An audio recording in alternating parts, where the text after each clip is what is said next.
Sa première souffrance, ça a été de plus pouvoir faire de mots croisés. Elle avait beaucoup plus de mal, alors qu'elle était fortiche. Elle n'arrivait plus à lire, elle n'intégrait plus les mots, alors qu'on a ce point commun, on adore lire. Moi, j'ai des mots croisés, mais on adore lire. Josie a 65 ans. Dans sa famille, on connaît bien la maladie d'Alzheimer. Sa grand-mère et sa tante en ont souffert. En 2010, elle remarque que le comportement de sa mère commence à changer et prend donc rendez-vous avec un neurologue. Et le médecin confirme. Sa mère a bien tous les symptômes de la maladie. De son côté, Josie remarque de nouveaux changements au niveau de la personnalité de sa maman. Leur relation a toujours été tendue, mais elle commence à empirer. Elle était déjà aigrie et méchante avant, et là... Et surtout, elle constate que sa mère s'en prend à son père, qui vit avec elle au quotidien. Mon père, il m'appelait en pleurant. Il n'en pouvait plus, elle était vache avec lui. Elle disait des mots très méchants. Et puis balancer ses bouquins de mots croisés, dire qu'elle était bonne à rien, vaut mieux partir de l'autre côté. Donc, elle faisait de la peine à mon père. Hein. Et mon père, il vivait mal qu'une fois, il m'a dit 17 fois dans la journée, elle lui a demandé qui c'était qui venait lui faire la toilette le lendemain matin. Lui, le vivait très très mal.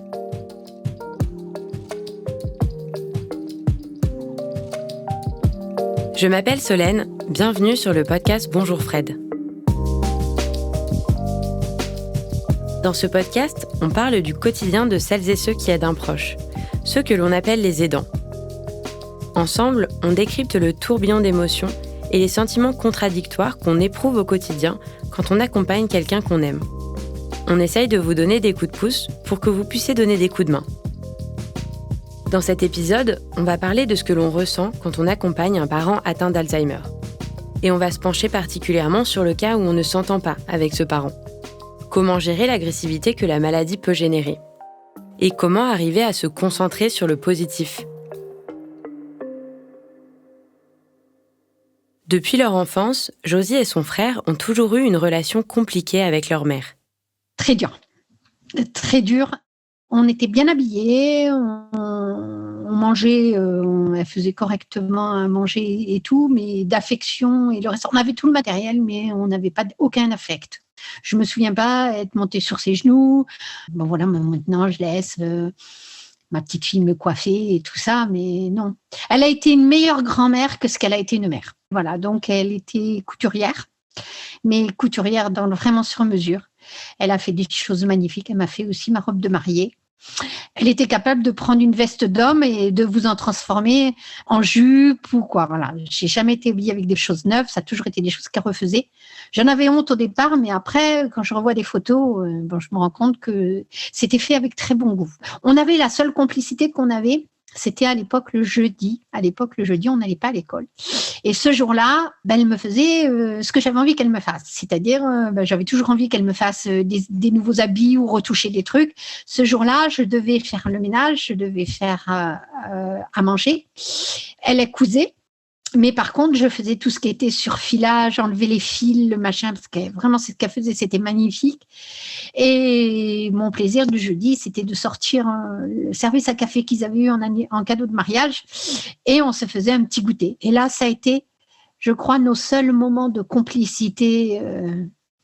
Même quand j'étais enceinte de mes enfants, on ne s'est jamais rapprochés, on n'a jamais été proches. En 2010, Josie ne remarque pas tout de suite que sa mère est en train de changer. Car malgré la complicité qu'elle a avec son père et la relation forte qu'elle entretient avec lui, elle s'est éloignée très jeune de sa mère et de la maison familiale. Moi, j'avais 24 ans quand j'ai mis 800 km entre elle et moi, parce qu'un jour, j'y suis allée, elle m'a dit, de toute façon, on te verrait que tous les 6 mois, ça serait suffisant. C'est là que j'ai décidé de partir dans le sud, mais c'est pas pour autant que quand j'y allais, elle était contente de me voir, hein, voilà. Sous l'effet de la maladie d'Alzheimer, la mère de Josie devient d'abord de plus en plus agressive. Quand vous êtes déjà aigri de nature, je pense que ça aggrave. Ma tante, qui était hyper gentille, est devenue agressive. Mais ma mère, elle, c'est-à-dire qu'elle savait que sa mère avait Alzheimer. Donc, quand elle a commencé à perdre la mémoire, ma tante avait commencé à l'avoir aussi. Donc, elle s'est dit, c'est ça que j'aurai. Donc, en fait, on n'a pas posé le diagnostic de suite. Je lui ai pris rendez-vous chez la neurologue. Mon père l'a emmené pour faire le bilan. Et là, le diagnostic a été posé, mais sans aucune psychologie. C'est-à-dire que, elle y a dit, de toute façon, vous avez Alzheimer. Voilà. Alors, avec un MMS pas brillant, ajouté à cela. Donc, et ça, elle l'a très, très mal vécu. Elle savait ce que ça voulait dire. Josie tente malgré tout de l'aider, notamment quand sa mère commence à avoir du mal à lire. J'ai essayé, je me suis acheté une liseuse, je l'ai mis en gros format, mais elle l'a balancé. En 2017, son état s'aggrave et elle agit de plus en plus bizarrement aux yeux de sa fille. Elle se souvenait plus du présent, elle avait plus de mémoire immédiate, mais elle savait encore se brosser les dents, manger, mais elle avait plus notion du temps. Elle ne savait plus quel jour on était. L'heure, alors par exemple, elle allait mettre le couvert à 17h15 et puis à 10h15 le matin, sans se rendre compte que je disais, mais maman, on a encore le temps. Comme elle mettait beaucoup de temps à faire les choses, elle s'y prenait longtemps à l'avance. Voilà, c'était tout ça qu'elle avait perdu. Alors un soir, ma mère, elle m'a appelée et puis elle allait faire des examens, elle allait à l'hôpital et puis elle allait faire un petit bilan parce qu'elle était constipée et tout ça. Et elle me dit, je t'appelle pour te dire adieu. Je dis, mais tu peux pas dire ça parce que tu te rends compte de ce que tu me fais, quoi. Non, mais je t'appelle pour te dire adieu parce que de toute façon, je sortirai les pieds devant. Maman, c'est pas parce que tu as une petite constipation et puis que par moment tu oublies les choses que tu vas forcément sortir dans ta caisse. Et bien le lendemain, elle m'a soutenu que c'était pas vrai, que j'étais une menteuse et qu'elle avait jamais dit ça. Et je me suis dit, bon là, ça commence à devenir compliqué, quoi. Elle avait oublié ce qu'elle m'avait dit ça. Elle avait dit que c'était pas vrai, qu'elle pouvait pas m'avoir dit ça. Et après, je suis revenue dessus quand j'ai été la voir parce que après, j'ai commencé à y aller tous les 4 mois. Et donc, j'en ai reparlé et elle m'a dit, si tu le dis. J'ai dit, maman, tu m'as dit ça. On ne dit pas ça. J'ai dit, tu te rends compte, j'ai pas dormi de la nuit. Et puis le lendemain matin, tu m'as appelé d'une voix fraîche et dispose. Voilà. Pour comprendre comment la maladie d'Alzheimer a modifié les facultés cognitives de la mère de Josie, je suis allée voir Elisabeth Rieux. Moi, je vous entends. Elle est psychologue spécialisée en gérontologie à l'hôpital de Pau, dans le sud de la France. Depuis 20 ans, elle accompagne des aidants et des aidantes lors de consultations mémoire, pendant lesquelles elle les aide à gérer les pertes de leurs proches malades. Et ce qu'elle m'a dit, c'est que les symptômes prennent différentes formes selon les personnes. Dans la maladie d'Alzheimer, les modifications vont se percevoir sur la mémoire et en particulier la mémoire immédiate, c'est-à-dire des oublis qui concernent le présent et qui va se manifester, par exemple, par la répétition des mêmes questions ou par l'interrogation à son proche des mêmes choses à très peu de temps d'intervalle. Donc ça, c'est peut-être la première modification significative, en tout cas, perçue par autrui. C'est variable d'un individu à un autre. On a l'habitude de dire que finalement, il y a presque autant de présentations de la maladie d'Alzheimer que de malades eux-mêmes, selon la façon dont la maladie va se développer dans le cerveau. On va pas percevoir les mêmes choses. Classiquement, elle débute dans des structures internes qu'on appelle les hippocampes et qui donc sont le siège de la mémoire épisodique. Ces troubles en fait cognitifs, peu à peu, vont s'étendre à d'autres domaines que la mémoire, comme par exemple le langage, l'orientation dans l'espace, dans le temps, d'autres capacités un petit peu plus complexes ou concernant par exemple l'abstraction ou les capacités aussi des fonctions exécutives, c'est-à-dire mener une action, la planifier, l'organiser. On peut le retrouver, par exemple, dans des choses toutes simples de la vie quotidienne, comme par exemple réaliser une recette de cuisine.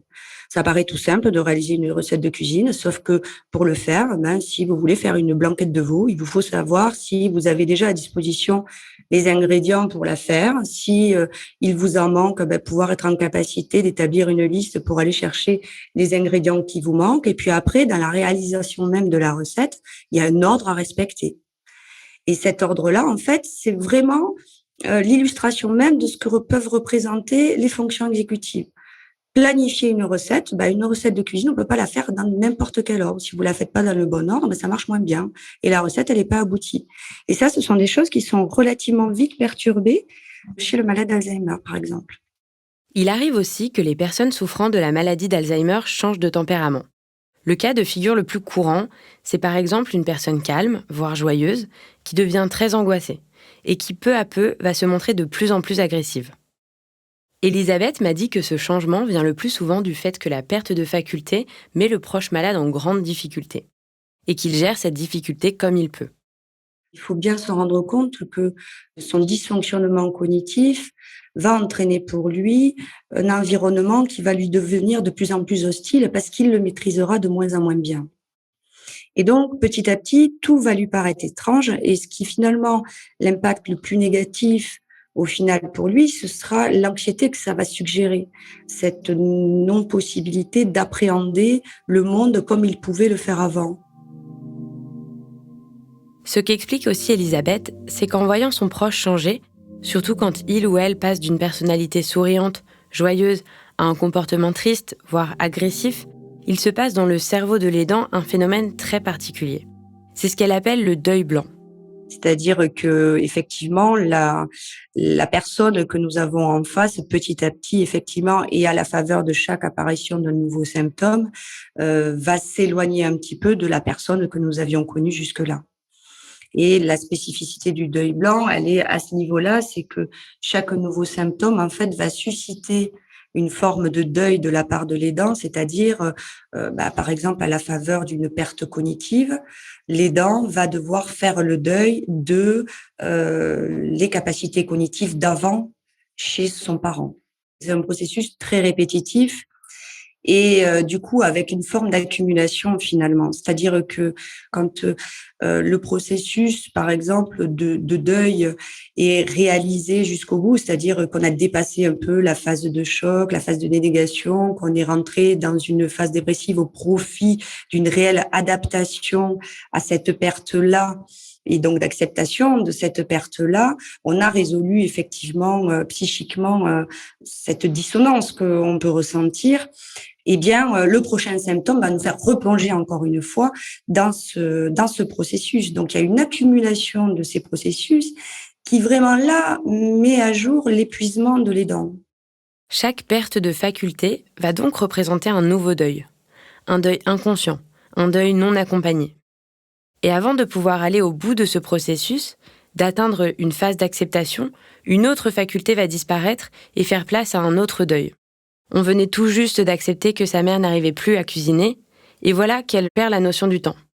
Ces épisodes de tristesse et de désespoir inconscient, en s'accumulant, provoquent une grande fatigue émotionnelle.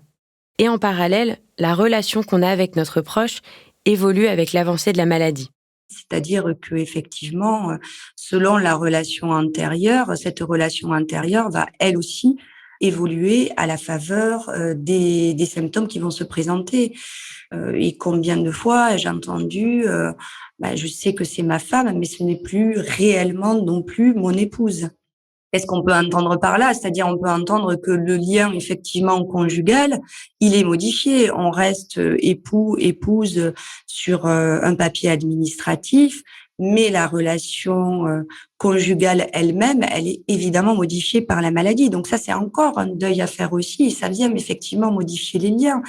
Idem pour la relation parent-enfant, qui va être modifiée, où effectivement l'enfant doit faire le deuil aussi du parent qui l'a élevé, du parent qui lui donnait conseil, du parent à qui il pouvait se confier, et toutes ces choses-là dans la relation qui disparaissent et que la maladie vient grignoter petit à petit.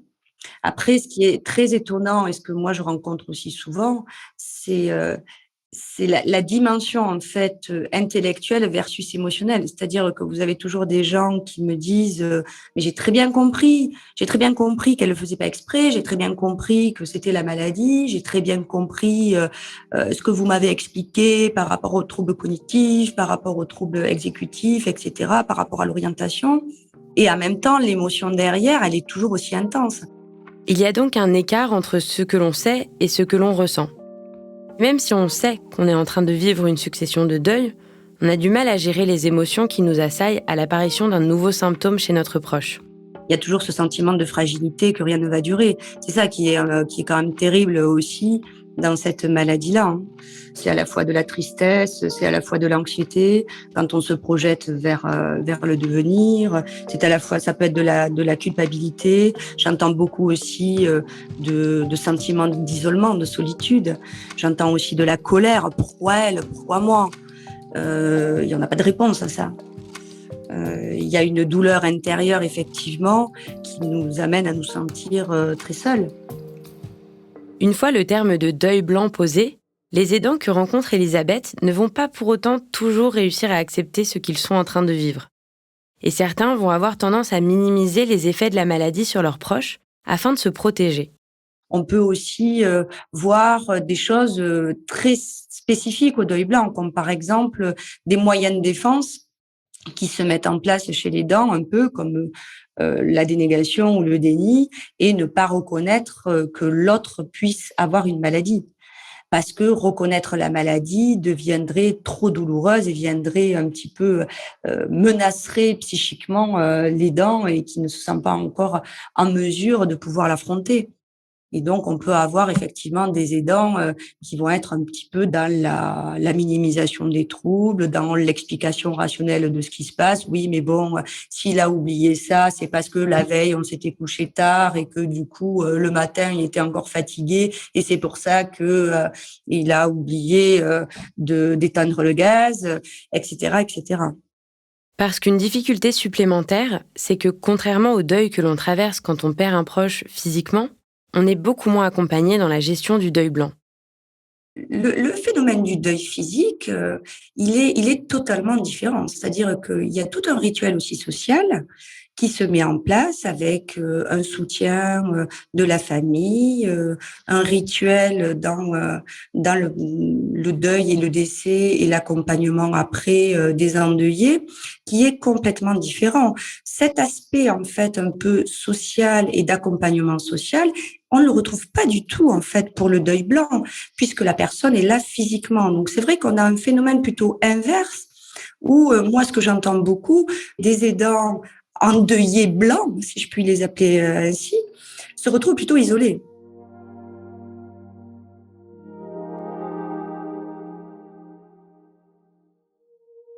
Au fur et à mesure de l'aggravation des symptômes de sa mère, Josie a essayé de l'aider à mieux les vivre.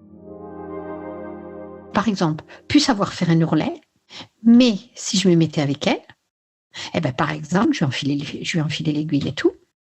Ah, mais je vais finir avant toi.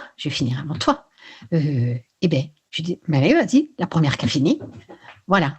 Et elle faisait son ourlet, mais très bien, très bien. Je sortais les albums photos, je faisais raconter des choses d'avant. Moi, j'ai toujours aimé qu'on me raconte des choses de quand j'étais petite et des choses d'avant. J'avais fait l'arbre généalogique, elle était vachement contente. Voilà. Mais c'est vrai que c'était lourd. Hein. Elle remarque aussi que lorsqu'une autre personne est là pour l'encourager, sa mère récupère rapidement des facultés qu'elle avait arrêté d'utiliser au quotidien. Elle savait plus faire à manger. Elle savait plus cuisiner. Donc, elle en souffrait. Par contre, si l'auxiliaire de vie lui disait, tiens, Madame Péan, on va faire une purée de pommes de terre, elle épluchait les patates, elle épluchait les carottes. Parce qu'il fallait qu'elle se rende utile. J'ai demandé à Elisabeth ce qu'elle conseille aux aidants désemparés qui viennent la consulter. Et ce qu'elle leur dit d'abord, c'est qu'il y a de l'espoir. Plus on apprend à comprendre la maladie, plus on va réussir à accepter les symptômes qu'elle génère chez son proche. Je crois que c'est ce qui pourrait peut-être soutenir au mieux les aidants. Ça peut durer tout au long de la pathologie, mais je crois quand même qu'il y a une forme d'apprentissage malgré tout au fur et à mesure. C'est-à-dire, je ne crois pas que plus la maladie avance, plus le deuil soit douloureux. Je crois que vraiment les premiers temps et le choc, en tout cas déjà de l'annonce diagnostique, le choc des premiers symptômes, et à mon sens, et d'après l'observation que je peux faire clinique, plus intense peut-être qu'au fur et à mesure de la maladie. Ensuite, elle leur explique qu'il sera sans doute plus facile pour eux de se concentrer sur le moment présent plutôt que de chercher à tout prix à freiner l'avancée de la maladie. avec les aidants, je travaille beaucoup aussi sur cette notion de qualité de vie, de se détacher d'une notion de performance au profit de profiter justement de l'instant présent et de se centrer non pas sur ce qui est perdu, mais sur ce qui est encore là, présent. Et éviter au maximum, effectivement, de les mettre en difficulté. De toute façon, le parallèle entre la mise en difficulté de notre patient et l'anxiété, elle est souvent parallèle. Et l'inverse est vrai aussi, c'est-à-dire que plus l'environnement va s'adapter et va être simplifié ou va être adapté en tout cas à ses possibilités, moins la personne a de risque de développer de la symptomatologie anxio-dépressive, la tristesse et l'anxiété. Et pour y parvenir, Elisabeth donne des conseils concrets. Elle propose par exemple aux aidants d'essayer de donner des informations pratiques concernant les rendez-vous médicaux ou le programme de la journée au bon moment et pas plusieurs jours à l'avance par exemple. Et que au lieu de ça, on prend l'habitude par exemple de donner l'information au moment où son parent peut l'utiliser. Comme par exemple, on a rendez-vous chez le médecin, on va dire au moment où il doit se préparer pour se rendre au rendez-vous, lui dire tiens, prépare-toi et on va aller chez le médecin. Quand on a appris à faire ça, quand on a appris à donner des messages simples, un à la fois, pas trop à l'avance, et que du coup on constate un résultat, c'est-à-dire un apaisement chez l'autre parce que il va pas répéter en boucle parce qu'on lui a dit le lundi pour le vendredi, il va pas répéter en boucle et c'est quand qu'on a rendez-vous chez le médecin et à quelle heure déjà et comment on va y aller et qu'on a fait finalement on a nourri une anxiété chez le malade et que du coup on s'est réadapté et qu'on en voit l'efficacité, mais je pense que on prend confiance en soi aussi dans son rôle d'aidant. Et des fois c'est pas possible, mais quand c'est possible, c'est de s'asseoir, c'est de se mettre à niveau au niveau des yeux, qu'on puisse se regarder dans les yeux, qu'on puisse poser notre voix, qu'on puisse poser notre respiration. C'est se mettre vraiment à disposition émotionnelle de l'autre. Et puis sans être aussi peut-être dans un souci de performance. C'est vrai que c'est bien naturel, les aidants ont souvent envie d'aller voir un peu où est-ce qu'ils en sont, les tester un peu, savoir si ça c'est encore acquis. Et je crois qu'il faut un peu lâcher sur cette idée de performance dans laquelle on est un peu tous malheureusement trop englués. On est plus effectivement dans l'être que dans le faire, même s'il y a des choses à faire. Hein. Mais l'être me semble important, c'est-à-dire que on est face à des gens qui ne sont que dans l'instant présent. Ce qui vient de se passer ne peut pas exister parce qu'ils n'ont pas pu le retenir et l'intégrer dans les circuits amnésiques. Et ils ne peuvent pas non plus ou très peu se projeter. Donc, les malades d'Alzheimer nous obligent à finalement revoir un peu notre façon d'être dans la mesure où ils se situent uniquement dans l'ici et maintenant.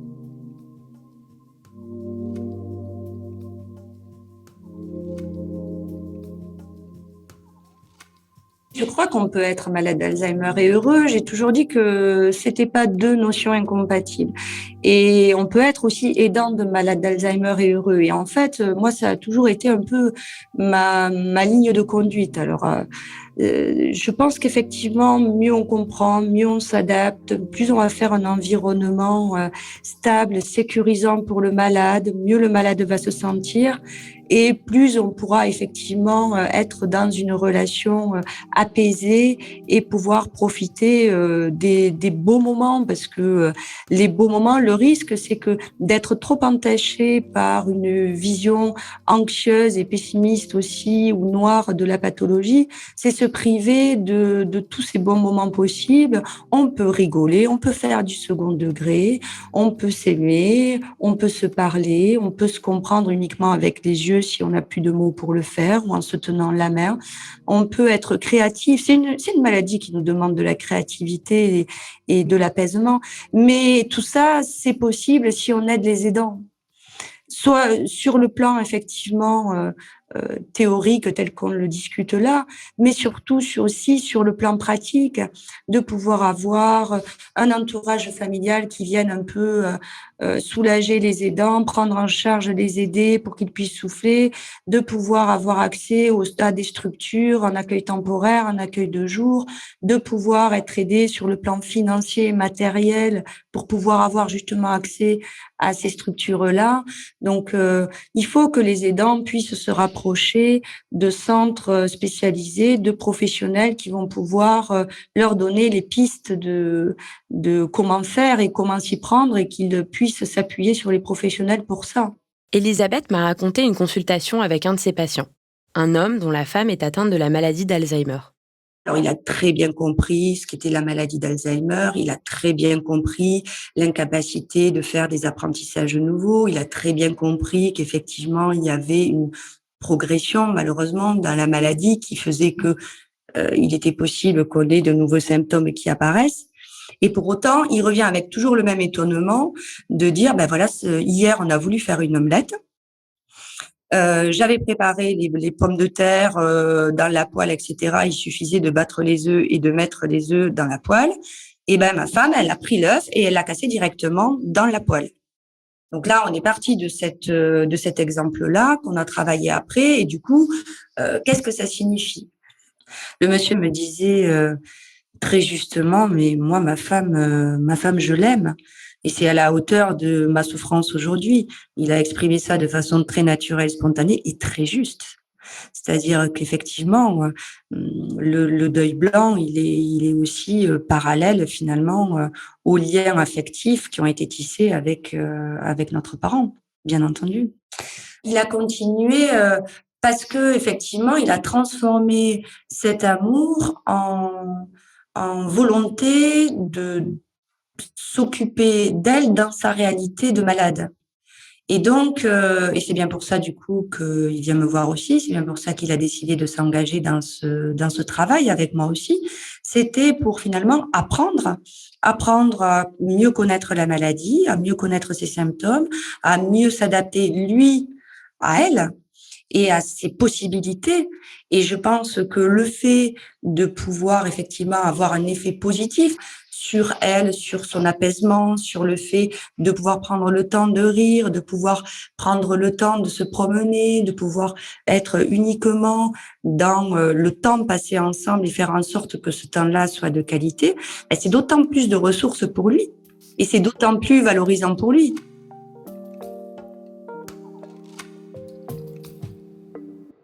En 2018, après plusieurs années de maladie, la mère de Josie est de plus en plus fatiguée et Josie passe régulièrement voir ses parents.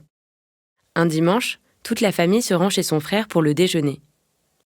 Et avant de partir chez mon frère le dimanche, ma mère dit « j'ai mal à la tête ». Je lui dis « tu sais quoi ?» J'ai dit « je vais te donner un Doliprane, mais je vais te donner qu'un 500 ». Parce qu'elle prenait ses médicaments n'importe comment. Hein, donc, voilà, on est obligé de tout cacher. J'ai dit, je vais te donner un 500 et puis on verra à table, j'en emmène un autre et on verra à table comment ça se passe. Et ma mère, qui était quelqu'un qui parlait beaucoup moins depuis qu'elle avait Alzheimer, mais qui parlait beaucoup, n'a pas parlé du repas. Avait mal aux yeux. Ma belle-sœur a été obligée de lui prêter ses lunettes. Et quand on est sorti, on est resté à table quand même peut-être 2 heures et demie. 2 fois, elle a failli tomber. Mais bon, on mangeait dans le terrain, qui est assez chaotique. Ma mère n'avait pas pris ses béquilles, donc voilà. Puis on rentre à la maison et le soir, elle avait encore mal à la tête. Je lui ai redonné un Doliprane. Puis elle s'endormait à table. Je lui ai dit, écoute, maman, viens, je vais t'aider à te mettre en chemise de nuit. Et puis, tu te couches, tu te reposes. Ça a été une grosse journée pour toi parce que tu n'as pas pu faire la sieste. Donc, elle se couche. Et puis, le lundi, nous partons. Nous, on est partis. Ce matin-là, elle s'est levée le lundi matin, parce qu'on partait à 9h. Elle s'est levée, elle était en forme, toute petite, donc elle faisait 1m40, et puis habillée, un pantalon presque blanc, un haut presque blanc. Et j'ai eu une image, mais que je ne saurais pas vous dire quoi. Et puis, le lundi, l'auxiliaire de vie est venu, c'était bien. Le mardi, elle dit, ta maman, elle chutait, et voilà, plusieurs fois. Et puis, le mercredi matin, alors là, elle était très en forme. midi moins le quart, elle a dit à mon père qu'il lui avait volé la table de nuit de mon grand-père et son apron. Et elle était à table, mon père avait pris le fauteuil roulant, il l'a mise à table, et elle a commencé à pencher, elle a failli tomber. Et midi, elle était dans le coma. Josie, alors rentrée chez elle à 800 km de là, reçoit un coup de fil de son frère. Sa mère est à l'hôpital. Elle prend alors la route et le lendemain, une infirmière l'emmène dans sa chambre et lui dit qu'elle peut parler à sa maman. Et je lui ai juste dit qu'elle pouvait partir. Mais j'ai rien pu lui dire. J'ai pas pu lui dire, maman, je t'aime. J'ai pas pu. Et donc, l'après-midi, on y retourne à 2h30 avec mon père. Je dis à mon père, parle-lui, prends-lui la main. Il lui a parlé, il lui a dit des choses. De toute façon, je me suis mis dans le couloir derrière la porte. Qu'un homme de 89 ans dise tout ça à sa femme, c'était vraiment très touchant. Et je rentre. Et ma mère, elle a levé la main. Elle a emmené la main de mon père. Et c'était fini. Je suis sûre qu'elle a entendu. Et mon père, il a dit à l'infirmière, regardez, elle m'a entendu. Mon regret aujourd'hui, c'est de ne pas avoir dit, mais maman, est-ce que tu nous aimes? Pour avoir une réponse. Et ça, faut le demander. Je pense qu'aujourd'hui, on n'a pas ce problème-là parce qu'on dit à nos enfants. Mais nous, moi, je ne suis pas d'une génération qui le disait à mes enfants. Aujourd'hui, je leur dis. Je regrette de ne pas avoir posé cette question-là. Mais je sais que quand même, elle a dit « heureusement qu'on t'a ». Et ça, voilà, je pense que c'était beaucoup pour elle. Elle le disait aux autres, mais à moi, elle ne le disait pas. Elle le disait à leurs voisins et tout. Ah ouais, Josie, elle a fait ça, Josie, elle a fait ça. Faut voir tout ce qu'elle racontait, parce que c'est les voisins qui me l'ont raconté. Hein. Je me suis donné les moyens d'apporter tout ce que je pouvais. Et je vous assure qu'aujourd'hui, hormis le regret de me dire j'ai une mère qui ne nous a pas aimés, non, moi j'ai fait le maximum pour elle. Comme je fais le maximum aujourd'hui pour mon père. Aujourd'hui, je me regarde dans la glace et je me dis j'ai été une bonne fille.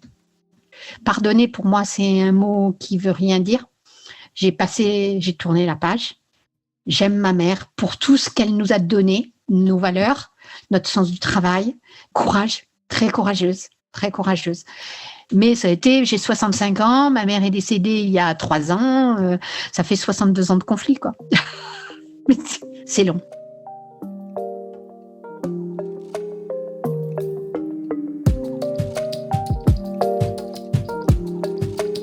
Merci à Josie et à Elisabeth Rieux de nous avoir accordé leur temps. Si vous avez envie de nous raconter votre histoire, n'hésitez pas à nous écrire à fred@bonjourfred.com. À bientôt!